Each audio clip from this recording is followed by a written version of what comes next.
Okie dokie, folks. Welcome back. Horticulturist Felder Rushing, and we are talking about gardening on this cold February morning. Cold is not the word, man. Man, it was really, really cold. Frigid. North Mississippi got hammered, and they got some snow. And, I just got down to like 19 to 20 degrees in my garden. We're going to talk about some of that a little bit later this morning. But meanwhile, how you doing? Y'all make it through the cold okay? Yeah, we made it through the cold, and I kind of felt it this morning. I should have dropped the extra blanket on me last night, but we made it. Yeah, it's wintertime, and people, Java, we have these plant hardiness zones, zones 10 through, I think, 3 or 4. Up north, it's like 3 or 4, 5, 6. Down in South Florida, South Texas, is zone 10. And zones are based on the average low winter temperature by the U.S. Department of Agriculture. And a lot of people identify themselves. Hi, I'm Felder. I'm from zone 8, which means I'm from a place where it gets down to the teens, or I'm zone 7, it gets down to the low teens, or zone 9 on the Gulf Coast, it may get down to the 20s. And people say, gardeners identify themselves by zone. And I'm thinking this, first of all, zone only based on cold temperature. It doesn't deal with 80 degrees at 3 in the morning in July. And yeah. that affects plants just as much. But anyway, those of you who identify as zone 8 or zone 7, this is normal winter temperature. It's supposed to do this. Moaning and groaning, it's good for you. Yeah, because you said you were zone 8, so there, you get zone 8. and it's always funny how every winter, this February, early March, we get these cold snaps, and I mean, I'm included. It's just always a surprise. It's just always a surprise. Yeah. Well, there's a couple of things to keep in mind. One, and here's another thing. Next month in March, or in March, it could get warm. It's going to be balmy. The bees are buzzing. The flowers are blooming. People are going to start to plant tomato plants, and it always does that. It always gets nice and warm, and we always get late frost. Yeah, another cold snap. Yeah, and people act like it never happened before. It happens every year. But anyway, right now there are some things going on that are concerning gardeners. One is we have this plant called Japanese magnolia. I wish I had a picture of it with it, but I don't. But they're big. They're small trees. They have really pretty pink flowers, pink or purple flowers, and they bloom in February. And every time they bloom, we get a freeze, and they turn mushy brown. Not always, but most of the time. And anyway, people say, well, we should. I'm thinking, because it happens just about every year, that Japanese magnolias cause a freeze. When they come into bloom, they make it freeze. So if you stop planting them, they don't set the freeze up. That's right. If you stop planting them, maybe we could plant tomatoes a month earlier. It's an alley-oop for the freeze. Yeah, but as a matter of fact, I was going around and I want to welcome folks who are watching us live stream. And if you tuned in, then I want to show a couple of pictures. One is I walked around yesterday in the neighborhood, and I found some pansies that had ice on them. Pansies that had ice on them, and it was just I just couldn't believe it because it had any rain. Come to find out, people had gone out the night before and watered their plants, thinking it was going to protect them from freeze. Well, this is the only yard in the whole block, and everything everything had icicles on it because they just, I don't know. I may do that next freeze. That sounds fun. It would have been, but at the same time, let me see. I was looking for the pictures I sent. I think that was one of them. I went to the Agriculture Museum. There's we have some raised beds. Master gardeners do these little raised beds, and they got flowers that are kale and some other plants that are.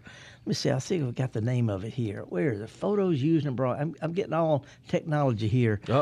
Here we go. Yeah, kale and Dusty Miller.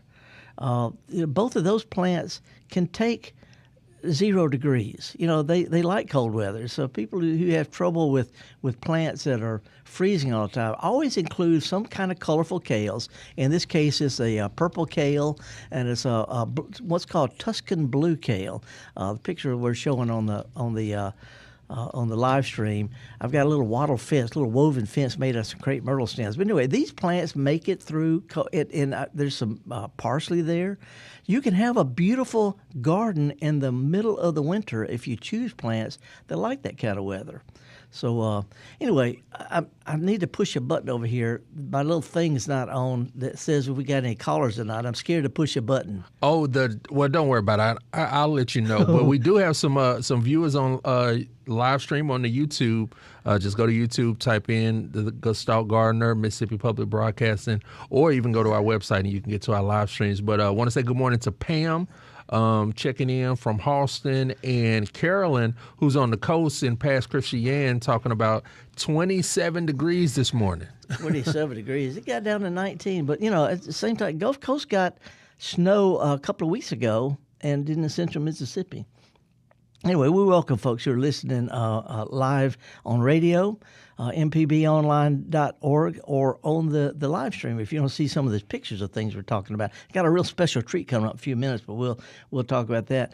I had a caller last week, Jim Rosenblatt from Jackson called, and he said we were talking about trees. He said, would there be a tree that could be named after me? If I were a tree, what would I be? Oh, that sounds like a question of the day. If I were a tree, what would I be? Yeah, well, it was, it sort of stumped me. It's a good question. It seemed like after 40 years I'd have heard it all, but that was a good stumper. Anyway, our friend Hillary Sugar, who's formerly Mississippi, she lives in Utah now, she said maybe it would be the mimosa tree. And he called it Felder's flamingo. Because, a lot of people don't like mimosas because they come up everywhere. They're kind of weedy and trashy, and they don't get big, and they have dead branches, and they drop seeds, and they come up everywhere, and the flowers look like, I call them flamingo larvae, little fuzzy pink things, and they fall on your car, and they turn into nasty little glops. I get it. But it's a hummingbird magnet. And when I was a kid, we used to play under it. It's a good climbing tree, too. And I really marvel. That's where I learned about hummingbirds. And also the flowers have a real delicate fragrance. And you can paint the trunks white, which I don't know, people used to paint tree trunks white. Have you heard of that? No. What is, you got to give me the science behind all of that. Well, there actually is science. This is something that goes back literally centuries. Europeans used to, when they set out fruit trees, the sun would be too hot on the trunks, and so they would mix lime and water and paint the trunks white, and it reflected heat. It reflected the sunlight. It protected the trunks from sun scald, and so there's practice with that. But what happens is a lot of fruit growers would do that. And so people would take a drive in the country and see all these apple orchards, the peach orchards, the trunks were painted white. And the farmer would say, well, we do this because it protects against insects and sun scald. So everybody goes back and paints all their trunks white. They're pine trees or pecan trees. I've seen telephone poles, but the bottom 3 or 4 feet painted white because they heard it was good by farmers without realizing the science behind it. Anyway, I think it's appropriate to have a weedy, scraggly, gloppy, smelly tree that you can paint the trunks white to be named after me. Well, I will say, I don't know if we can choose a more buttoned up tree. I saw an old picture of you, Felder, before the long hair. And I said, wait a minute, is that Felder? Yeah. When I was show you how old it was a black and white photo. But yeah. I worked for the Extension Service for a long time, and I had to wear the costume. But I had long hair before I went into the Navy. When I was in the Navy, I learned how to cut my hair so short I combed it with a washcloth. And it's just some people say you shouldn't prune crepe myrtles because it's not natural. And then you turn around and tell me I need to cut my hair. I'm sorry, but that's ironic. So anyway, just say no. Well, we got to say yes to a break right now. We do see some calls coming through, and we got some more comments from the YouTube. Jackie tuning in, say, look at y'all, Felder and Java. And then B. Gatlin, I don't know where you are, but she said wherever they are, they were 23 degrees early this morning. Wow. So it's cold. Okay, did you say the YouTube? I probably did. I have a little age on me. Well, we boomers say the YouTube. Anyway, I'm horticulturist Felder Rushing, and when we come back, we got some callers, but I also want to talk about the Cake Bandit possum. I don't know if you heard about that, but Cake Bandit possum, we're going to talk about that. But it is a live program. If you want to give us a call and talk about what's going on in your garden, I know a lot of people have questions about pruning, about weed control, about controlling stickers and stuff like that. Ready to talk about that, but give us a call and we'll talk with you about your garden. Again, horticulturist Felder Rush, me and Java, folks at MPB. We'll be right back. Hi, ladies and gentlemen. My name is Bobby Rush. As a blues man, I love Mississippi Public Broadcasting. If you support Mississippi music and their local programming, donate now, right now, and become a member today, not tomorrow. Thank you, thank you, thank you. Doesn't matter how big or small, but we prefer big. Thank you very much. Hello, I'm Desiree Frazier, host of the award-winning news program, Mississippi Edition. We bring you conversations about the latest news from across the Magnolia State. Whether it's politics, healthcare, or education, you'll hear in-depth discussions on issues that matter to you. So join us each weekday morning at 8:30 on MPB Think Radio, or download the podcast, listen through the app, and online. The fastest woman in the world was from Sand Hill, Mississippi. Tori Bowie, Rankin County native and gold medal Olympian from the 2016 Rio de Janeiro Games, passed away at the age of 32 in 2023 after conquering the world in sprint events and the long jump. The three-time NCAA All-American track and field elite athlete was also a fashion designer. We will always remember Tori Bowie. This has been an MPB Moment in Black History.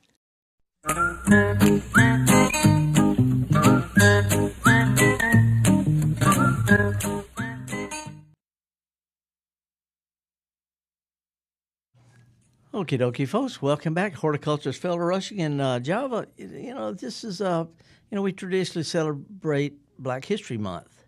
Yes. A lot of people may not be aware of how many plants in our garden are from Africa that are staples in the southern garden. That our gardens wouldn't be southern without them. I mean, I'm thinking about things like gourds and okra. You got to talk about the okra. You have to talk about the okra. Most of our melons, celery comes from there. But a lot of our real popular flowering plants like amaryllis and potted plants like sansevieria, the mother-in-law tongue of the snake plant. Those are wonderful plants. I've got a book written in the 1800s of an explorer, English explorer ship that went up the Congo looking for plants and things, and they brought back all sorts of stuff. African violets. We just don't think of that. Hello, it's got Africa in its name. But and it's not just of course Africa stuff, but the Black history.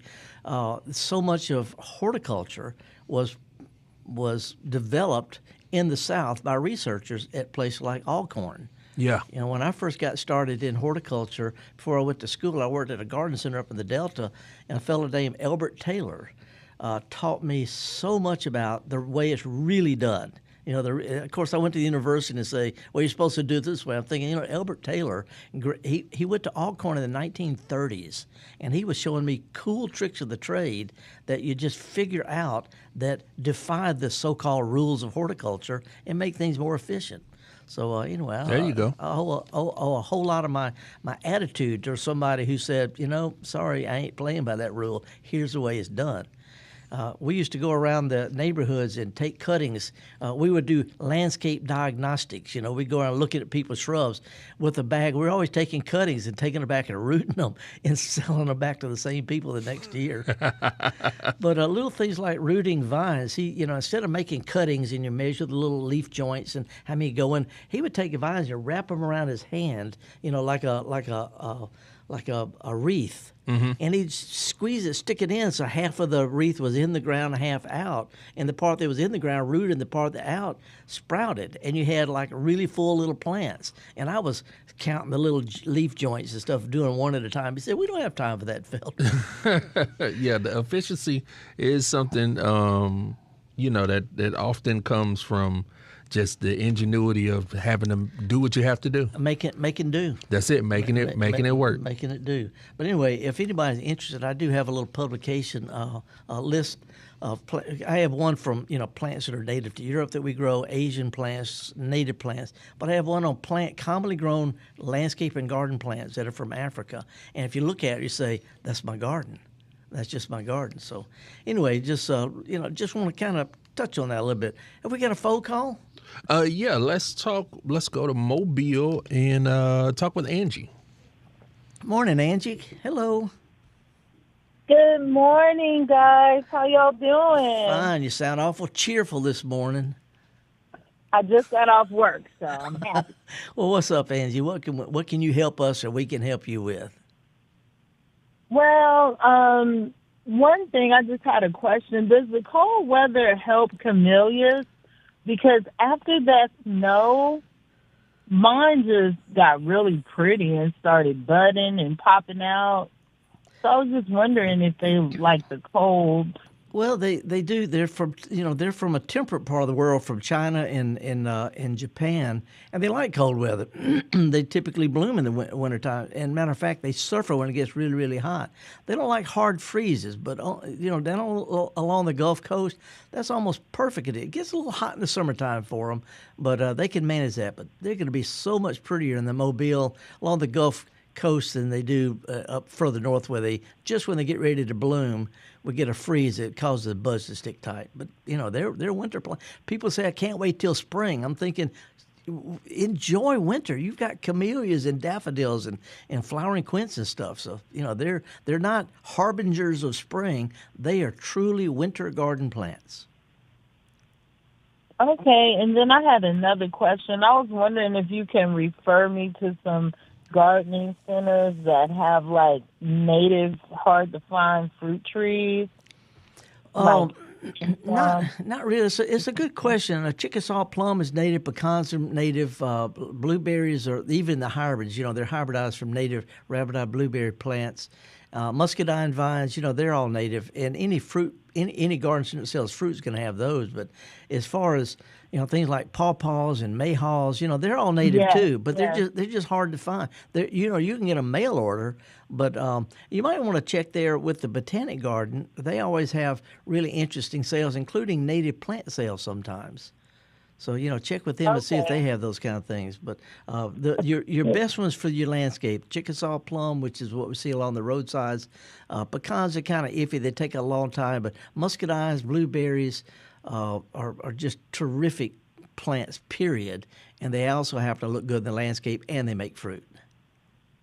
Yeah, I kind of wanted some hard to find stuff. And when you go on Google trying to find stuff, there's so many people selling stuff, and you don't really know what you're getting. So I was wondering if you knew a few spots. Well, I can't keep track of all that, but I will say that there's a group of people, men and women, who are hardcore fruit growers.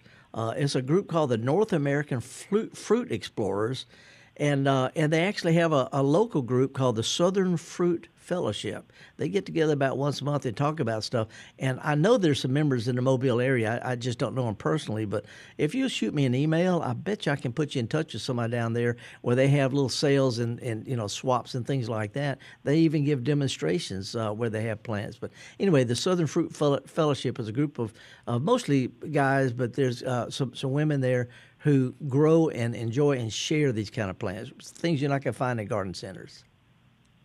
Well, thank you so much. I enjoy the show as always, and y'all stay blessed. Okay, relax. Get your cup of coffee. Work is over. Mm-hmm. It is the weekend. Yes. Thank you, lady. Appreciate it. All right, then. Yeah, thank you, Angie. Now, Felder, speaking of garden centers, you how was your talk at Hutto's last weekend? I gave a talk on home fruit product, growing plants that look good in the landscape that make stuff you could eat off of it. I do this every year. It's a free thing. I lecture on this all over the place. We had 170 people show up. Ooh. 170 people. And, of course, I held forth, and I had to hold a microphone so I couldn't rant and rave and pick up and prune and all like that. But and turn an entire inside out. Yeah. Want to mention this before we go to the calls. If you're thinking about fruit plants for the landscape, if it's an alluring topic, keep in mind three things. First, not all fruits grow well in Mississippi. Some do on the Gulf Coast, not North Mississippi. Some will grow in North Mississippi, not on the Gulf Coast. So the type of fruit is important. But also, whatever type you go with, you need to go with the right variety. Each type has got different varieties, and some will bloom too early for up north, or they bloom too late on if at all on the coast. There's disease resistance. Some have to have two varieties for pollination. So it's a little bit more complicated than just going out and shoving a peach tree in a hole in the ground. So the right type of fruit, the right variety is really important. And if you want to know this kind of stuff, first of all, I have a free publication on home fruits. I send it out email all the time. If you'll email me, and I'll give that in just a second. But also, Mississippi State has got a website called MSU Cares, Coordinated Access to Research Extension, whatever, msucares.com, and put home fruit in the search box, and it gives you all this information, the right types and varieties and everything. So don't just go out and grab a fruit tree and stick it in a hole in the ground. It's not just a waste of money. It's a waste of time and hope. Now, I'm going to ask this question, and maybe you can answer it, maybe you can't. Why is that fruit that's not going to produce here sold here? Well, because if I'll give you an example. Cherry trees need 1,000 hours of chilling. That's above freezing and below 45, 1,000 hours. They get it in Michigan when it's above freezing. We don't get 1,000 hours, except maybe in extreme northeast Mississippi. But they were selling cherry trees in a garden center in 1852 in Natchez because people want to plant hope. I'm not saying don't plant them, but it's just hope. It's just money, it's time, and it's hope. And if you're a gambler, an optimistic person, you go for it. But if you want home fruit, let's stick with what we know does well. But it's just. Garden centers tend to sell what people come in asking for, because if they don't have it, you'll go somewhere else.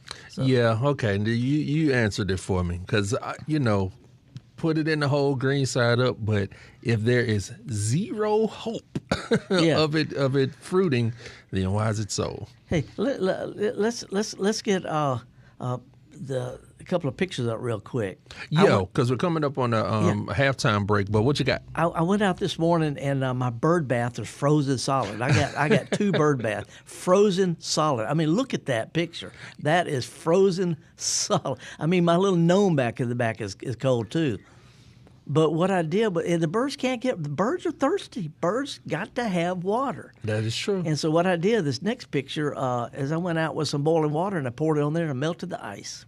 Look at you, Felder. You're getting your angel wings, man. I don't know about that, but I have the red birds and all sorts of birds coming to my yard, it's sort of entertainment. I'm helping them out, but there's also entertainment. Yeah, and it makes me kind of feel good. But anyway, if you got a bird bath, go out or a water garden, go out and just pour a pot of boiling water on there. It'll melt enough on the surface to at least give the birds something to eat, to drink. So that was a real easy thing to do.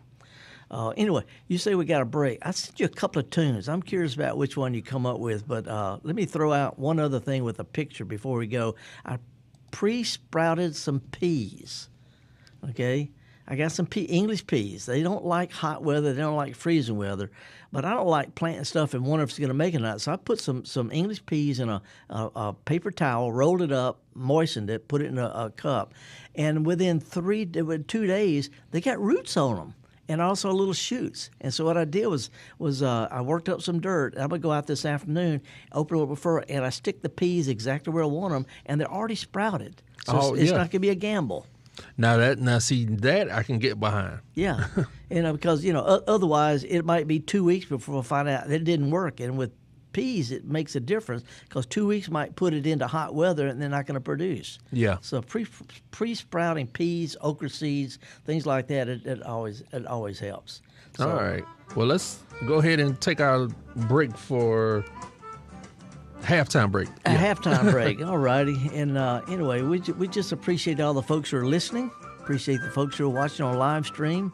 If you want to email me for my list of plants that we grow commonly, either from Africa or fruit plants, go to felderrushing.blog. It's got a little thing that says email me, felderrushing.blog, or send us an email at garden@mpbonline.org, and I'll send these right on to you. So anyway, we appreciate all of that. Chuffed to be back here. Glad to be warm. And we're going to take a little break, and I'm curious about which one of the cheesy tunes you're going to go with, but we're going to be back with more gardening here on Mississippi Public Broadcasting right after this. The Measuring Show. Since 1970, MPB has been enriching the lives of Mississippians. Everything we do gives us the chance to grow and learn. With your support, we are always there whenever and wherever you need us. Together through the years, together in the future. Please consider making a donation at mpbfoundation.org. MPB, your stories, our mission. What's happening at the Mississippi Legislature? Tune in to MPB's At Issue for an inside look at the legislative session, interviews with legislators, and perspectives from both sides of the aisle. I'm your host, Wilson Stribling. At Issue airs every Friday night at 6:30 on MPB Think Radio throughout the session. You can also subscribe to the MPB At Issue podcast and catch At Issue videos on YouTube and at mpbonline.org. MPB's At Issue. Tune in, Mississippi. For this moment in Black history, we recognize civil rights icon Aaron Henry. He joined the Mississippi branch of the NAACP in 1954 after taking an interest in voter registration drives. Henry became state president of the organization in 1959. He was a founder of the Mississippi Freedom Democratic Party and was one of the delegates who tried to be seated at the 1964 Democratic National Convention. He also served in the Mississippi legislature from 1979 through 1995. This has been an MPB Moment in Black History.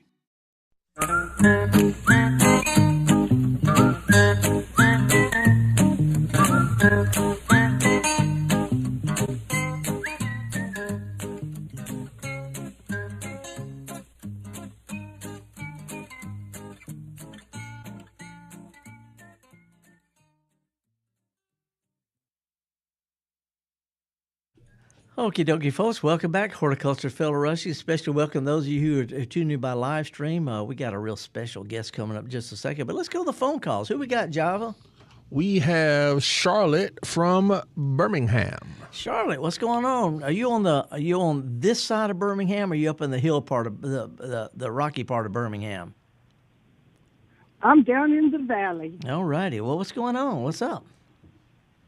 I'm pretty frustrated with a problem in my front yard. I have tried for several years to put a flower garden where an old tree used to be, and it nothing will grow there. The ground seems very, very dry there, and I'm just frustrated. What should I do?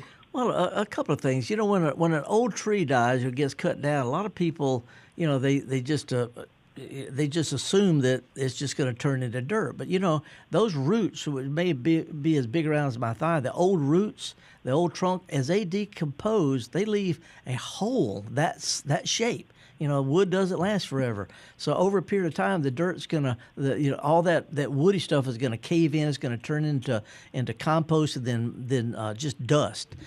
So what I would do is I would go to a garden center that has some real topsoil, real dirt, D-I-R-T, dirt, not a bunch of bark and stuff, real dirt, the kind you get under your fingernails. Yeah. And if you'll spread some of that out over there and lightly work it into the stuff that's already there, it'll firm it up. You'll have a whole lot better success. But the tree, where the trunk was, and also radiating straight out from there are all these old holes that are either just full of rotten wood or they're just going to cave in. I spent my youth hauling wheelbarrows full of dirt. My dad had big piles of dirt delivered where old trees had been cut down, just filling in the holes as they decompose. So try adding some real dirt in the area and kind of work it into what you've already got there, so it's not just a layer of dirt on top of this other stuff. Kind of work it together. Firm it up a little bit. That'll help.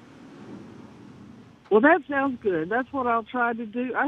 I felt like I was just pouring water down into a big jug or something, because it never would get moist. Well, so. that's what's happening. I mean, those big old root shaped jugs. Anyway, try firming it up a little bit. Thank you, sir. All righty, Java, we got calls. No, we don't have any calls, but we do have some more YouTube comments. But we can take care of those after we speak with our special guest. We have a special guest, and Jermaine Flood. It's me, Felder. Oh, you're so cheerful. I can't take you being so cheerful in the morning. And you're all bundled up. You got an MPB. I do, and I've got a matching scarf. Okay, I want. Okay. I mean, I'll make sure. Okay, good. I'll make sure. I will not let you go without. Okay, now during the week, you're a producer here. You do autocorrect. Yes, sir. What is his name? Coach? Is that what he goes? Coach Charlie Melton. I need to take him for a drive in my old pickup truck. But also, you do Next Stop Mississippi. Yes, sir. Last week, after I got off the air, you brought in something. I'm saying I wanted to do that. You brought in. And we've got one here. You brought in the Lego flowers. Yes, you're a nut. I've seen your office. I am. It's rather sickly. It's also at the house as well.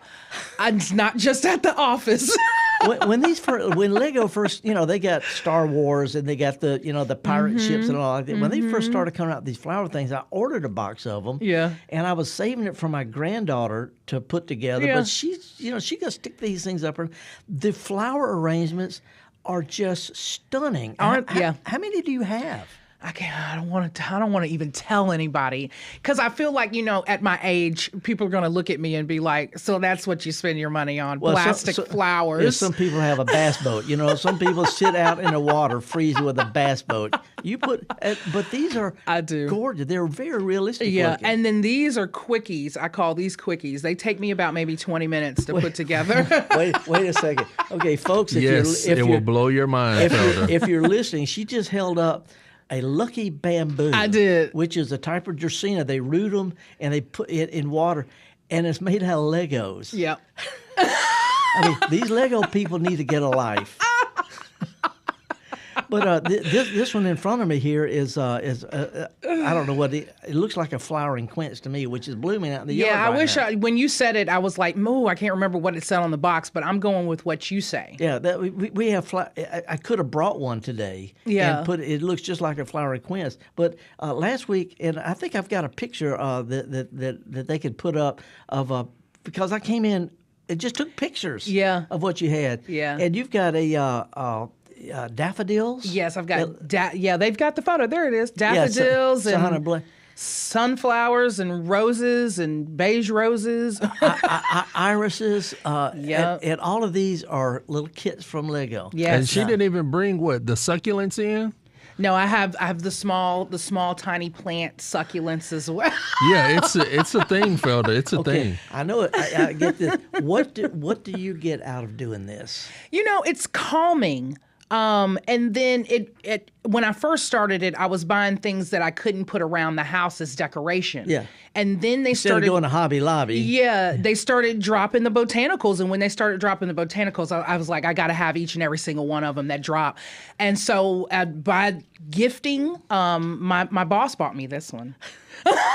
I'm just amazed. That is, folks, if you listen on radio, they have this plant called lucky bamboo. It's little rooted Dracaena stems in water, and they sprout out. Yeah. And that is about as esoteric a horticultural thing. Yeah. But to have it show up in Lego makes me feel old. Yeah, Lego has tapped into what you like, Felder. Lego has definitely tapped into things that you like. Getting a call? Yeah, but it's okay. I'm here.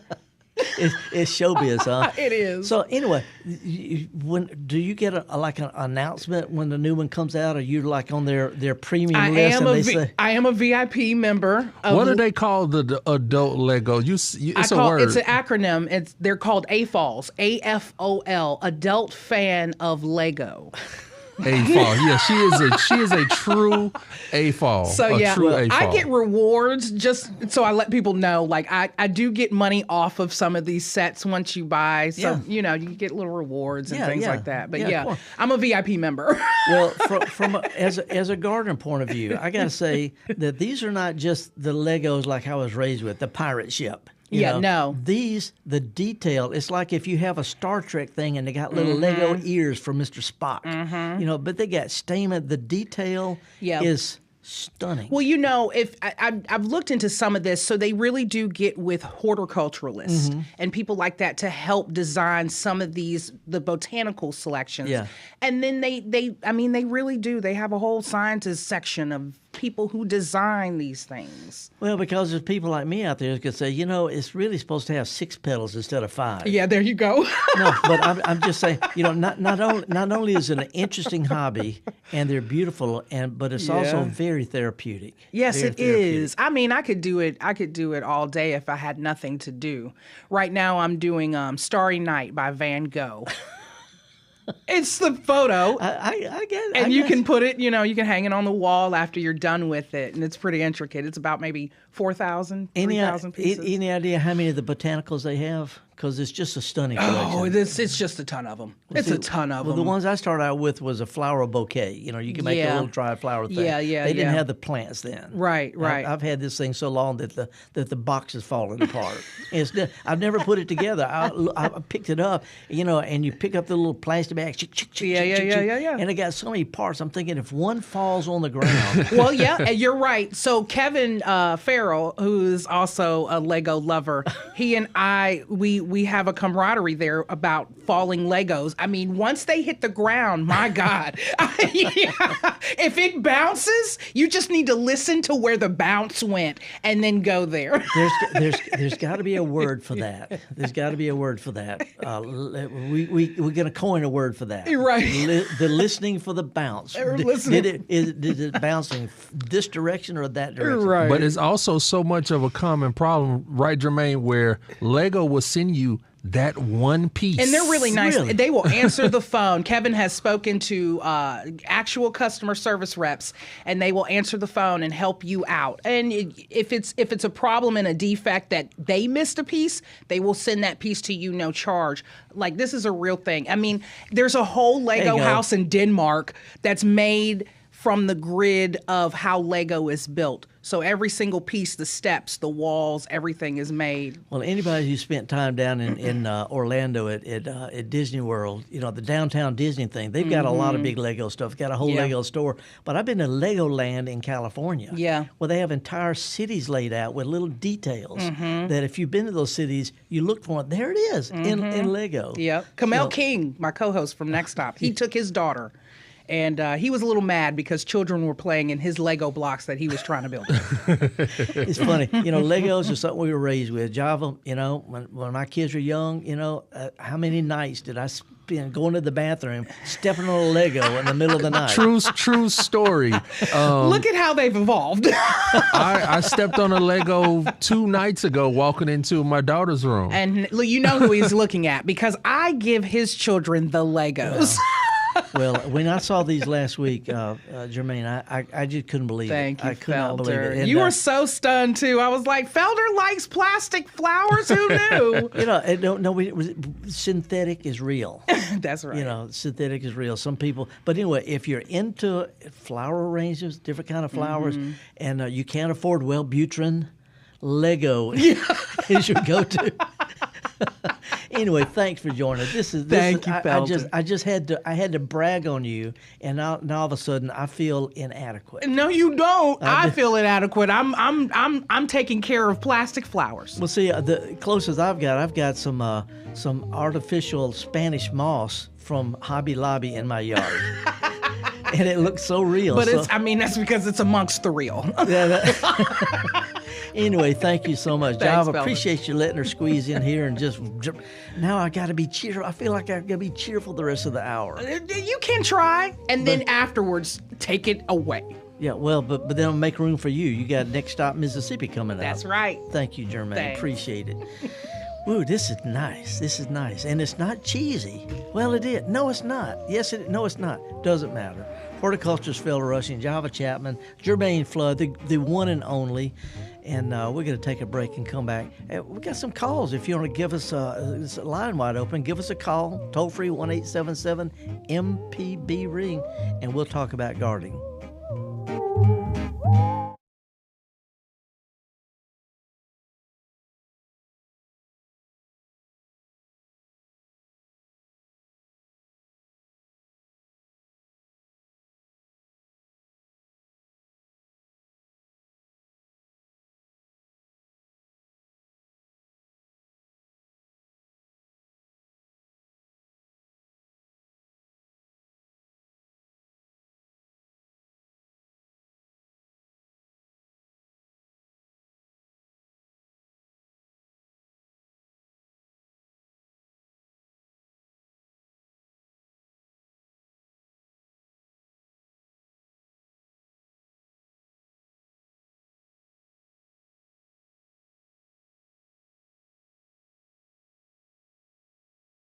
On MPB Think Radio or down.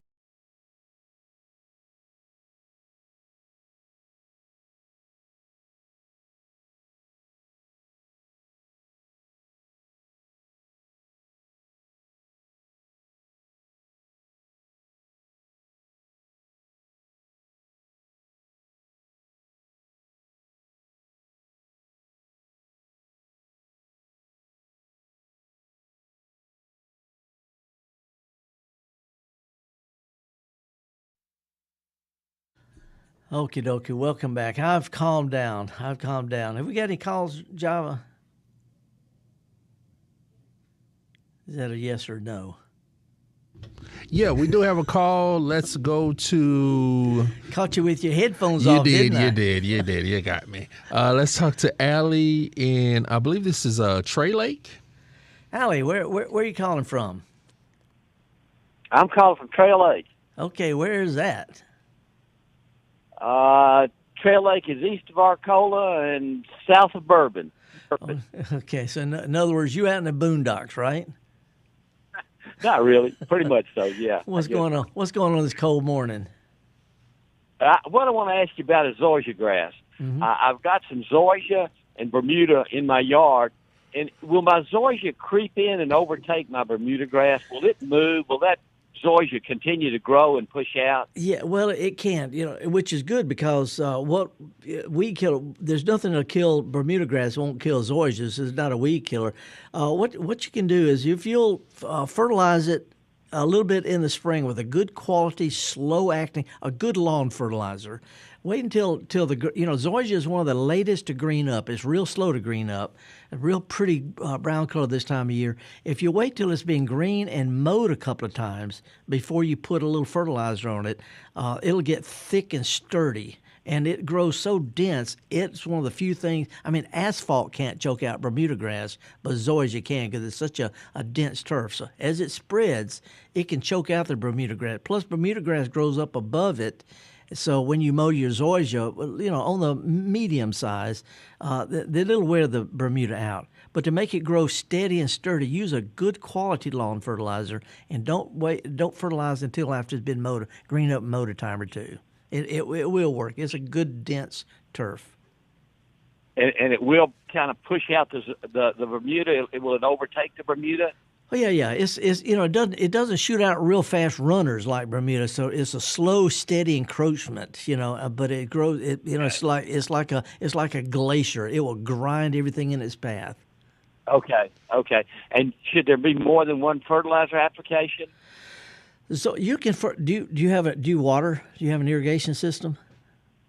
I do not. Okay, Do not. then don't. Use a good quality stuff. Sometime, I'm gonna say around the middle of April or so, after it's been mowed a time or two, and when you mow your grass, that recycles those nutrients. So people who push their grass and water a lot and all like that, they can get away with 2 fertilizers, but one is plenty. If you don't irrigate, I wouldn't push it with too much fertilizer. It'll send out real good green growth, but it won't root as well. So use a good quality stuff sometime in April and be done with it. That'd be great. I appreciate the advice. I'll sure do it. All Thank right, you man. so much. You bet. Appreciate it. By the way, Java, there's a lot of people right now who don't realize how irritated they're going to be next month with a plant called stickers. And matter of fact, I've got a picture of it. It's a little ferny-looking plant that grows in the sunshine close to the ground. If you've got a thin lawn, you're going to have a bunch of weeds. The one called stickers looks like little. I got a picture of it here, number 8 here. It looks like just little ferny-looking stuff.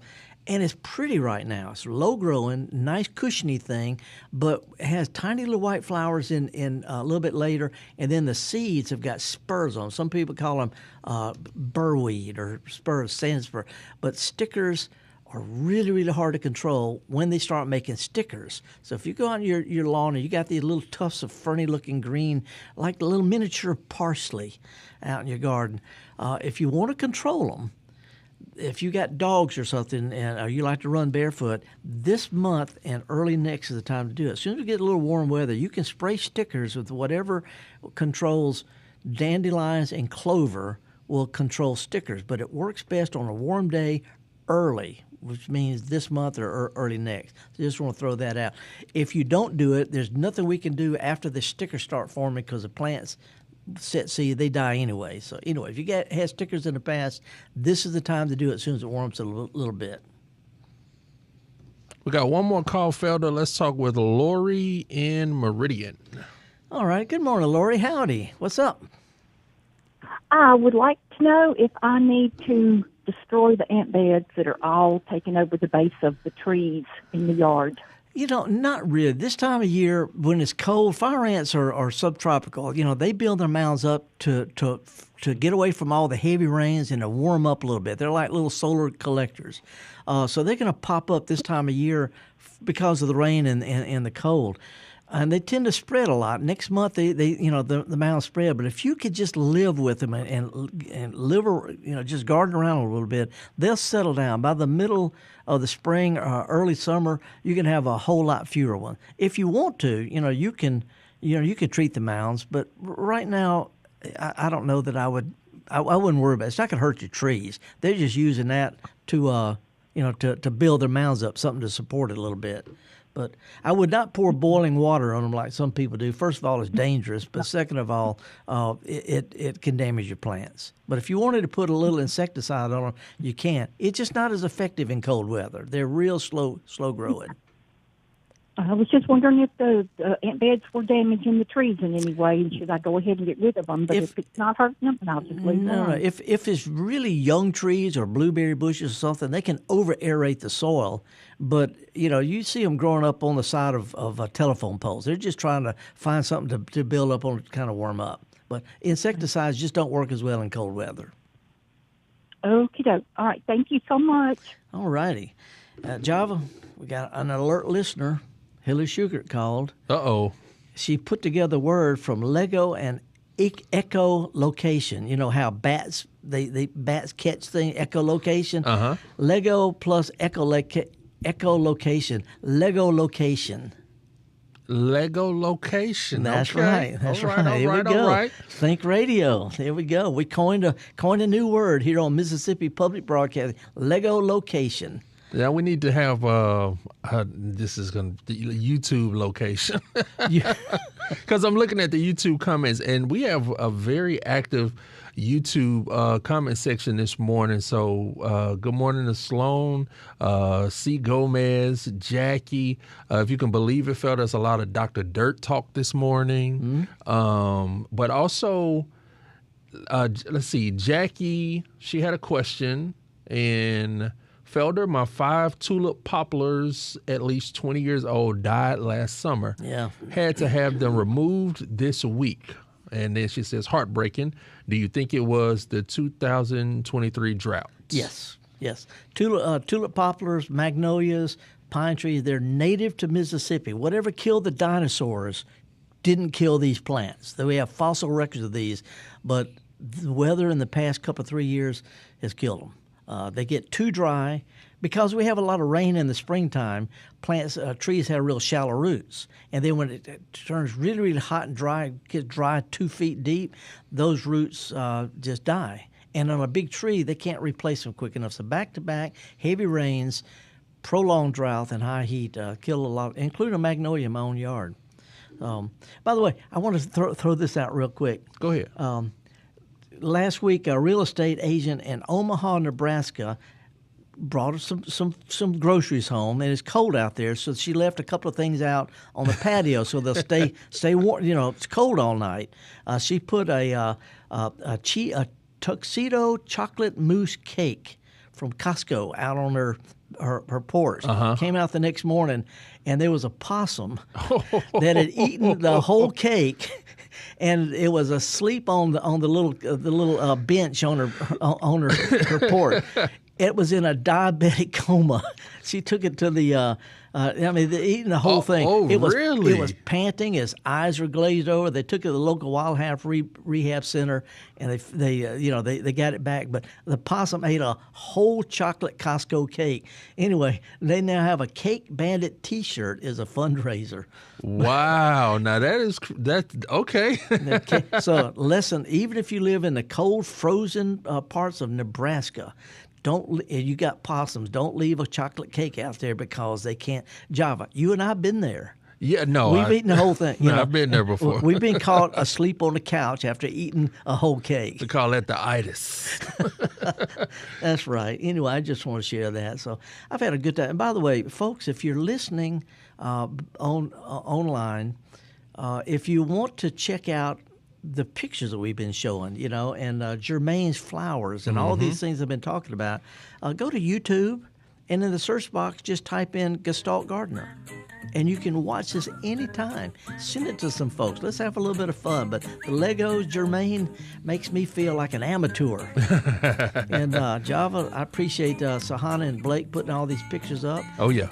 Folks, if you can, if your bird bath is frozen, go ahead and put some boiling water, help the feathers friends out there. And we're going to talk about more stuff next week. We're talking about pruning next week. If you got stickers, it's the time to do something. But meanwhile, if you got questions during the week, shoot me an email, garden@mpbonline.org, or go to felderrushing.blog and click the little button that says email me. If you get a chance, go to a garden center, see what they got ready, dig some dirt, pre-sprout your peas, that's a mouthful, and do what we do best, folks, and that's get dirty. See y'all next week.